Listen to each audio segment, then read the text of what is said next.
ओंकार ध्यान और अंतराकाश ध्यान में क्या अंतर है?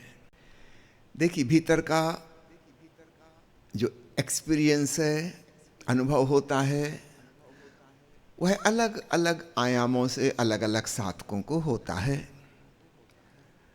जिस व्यक्ति को स्पेस के प्रति ज़्यादा जागरूकता है, वह कहेगा अरे भीतर पहुंच के जैसे आकाश प्रकट हो गया, महाशून्य। जिस व्यक्ति की संगीत में बहुत रुचि है, उसे लगेगा कि अनहद नाद गूंज रहा है उसी आकाश में, शून्य का संगीत। किसी को दर्शन में ज़्यादा रस है, उसे लगेगा अंतसाकाश सूक्ष्म आलोक से, परमात्मा के प्रकाश से ओतप्रोत है। अलग अलग अनुभव हो सकते हैं। किसी की समय पर गहरी पकड़ है, सेंस ऑफ टाइम। हो सकता है वो आकाश की बात ही ना करे, वो ओंकार आलोक की बात ना करे, वो कहेगी बस वर्तमान के क्षण में रम गए, समय को जाना।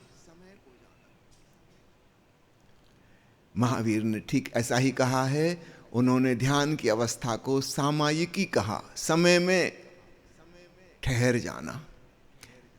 सामान्यतः हमारा चित्त भूत भविष्य में डोलता रहता है, वर्तमान के क्षण में थम जाए। महावीर ने तो आत्मा शब्द को छोड़ ही दिया, आत्मा की जगह उन्होंने समय शब्द का इस्तेमाल किया। तो सामायिकी अर्थात आत्मा में, उनकी भाषा में समय में स्थिर हो जाना,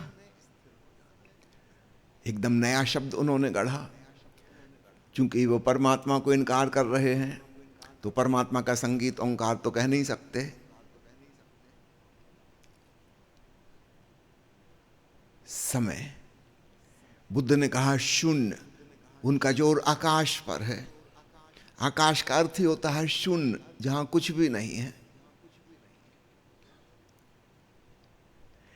बुद्ध और महावीर की बात 20वीं सदी की शुरुआत में आके एक बहुत अच्छे संयोग से जुड़ गई। अन्यथा 2500 साल से इनको विपरीत माना जा रहा था।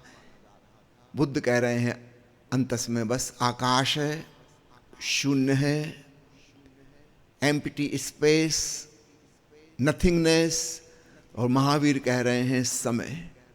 20वीं सदी के आरंभ में सापेक्षतावाद का सिद्धांत खोजा गया और उसके अंतर्गत समय और आकाश जुड़ गए, उनके संयुक्त होने का पता चला।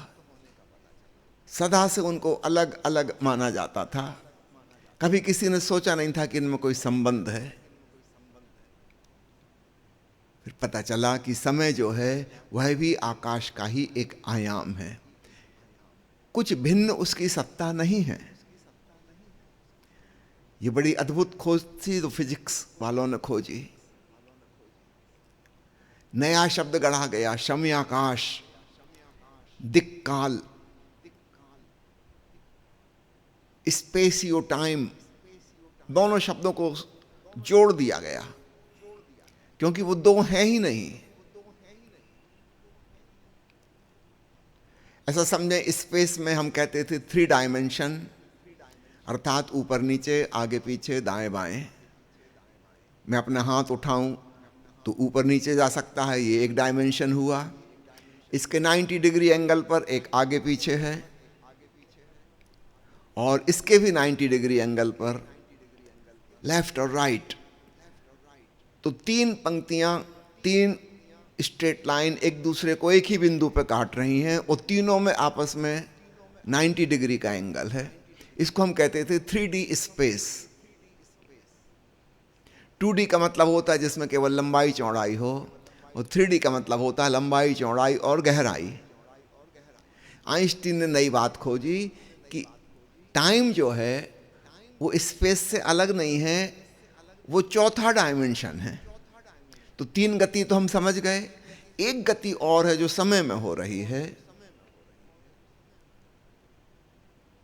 आप यहां बिल्कुल शांत चुपचाप बिना हिले डुले बैठे, आप कहेंगे स्पेस में मेरी कोई गति नहीं हो रही है। लेकिन मुझे प्रश्नों का उत्तर देते देते आधा घंटा बीत चुका है और आप समय में आधा घंटा आगे बढ़ चुके हैं।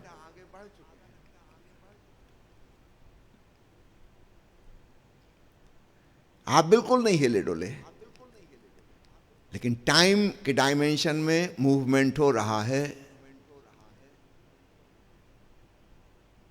हम निरंतर अपनी मृत्यु की ओर कदम उठाते जा रहे हैं।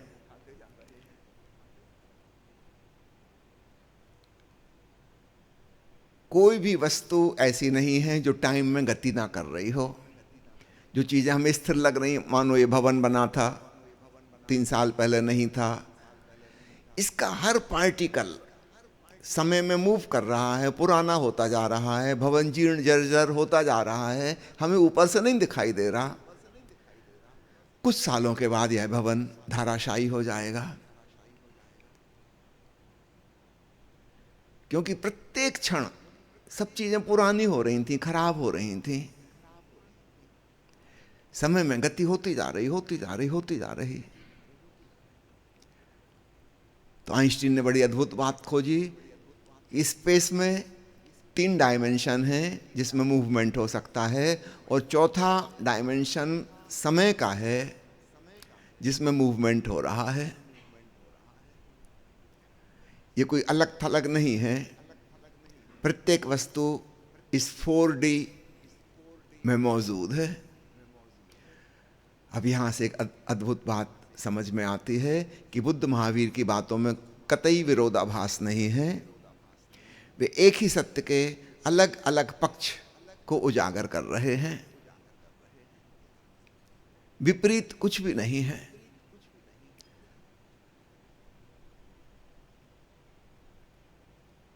अब आप इस बात को खूब अच्छे से समझ लें। अगर आपको अंतराकाश रसपूर्ण लगता है, शून्यता आपको आकर्षित करती है, आपके लिए वही पर्याप्त है। आपको लगता है समय में पहुंच गए, आप उसी को आत्मा जाने, उसी को परमात्मा जाने। आपको लगता है ओंकार नाद में लौलीन हो गए, विलीन होने लगे। जिसको ब्रह्म का नाद कह रहे थे, धीरे धीरे पता चला कि अहम ब्रह्मास्मि, यह तो मैं ही हूं। वहां से बात बन गई। हम अलग अलग प्रकार के लोग हैं। हमारे रुचि रुझान किस आयाम को हम आसानी से ग्रहण कर पाएंगे वो अलग अलग हैं। तो आपको जो सहजता से हो उसके साथ लगन पूर्वक, प्रेम पूर्वक एक हो जाएं, एकात्मीय हो जाएं। कठिन की कोशिश ना करें। किसी व्यक्ति का हृदय प्रेमपूर्ण नहीं है, कोमल भावनाएं उसके पास नहीं है, और वो भक्तों की बात सुनता है, मीरा की और नारद की और शांडिल्य की और सहजोबाई की, और उसको भी लगने लगता है काश मेरे भीतर भी भक्ति भावना हो। अब ये व्यर्थ की कोशिश कर रहा है, ऐसा इसको नहीं हो सकता। हाँ, आकर्षण जरूर हो सकता है। हमारे अहंकार को कठिन में रुचि पैदा होती है, लेकिन याद रखिए वो हो नहीं सकता।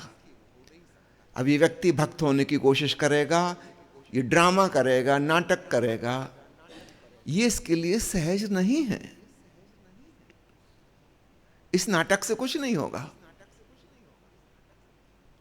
आप साधक नहीं बन जाओगे, अच्छे एक्टर बन जाओगे बस, और कुछ भी नहीं। महापाखंडी। ये कोई आध्यात्मिक उन्नति नहीं हुई, अवनति हो गई। तो इस बात को खूब अच्छे से अपने भीतर बिठा लीजिए कि जो मुझे सहज स्वाभाविक रूप से होता है वही मेरा मार्ग है। मुझे उसका आनंद लेना है।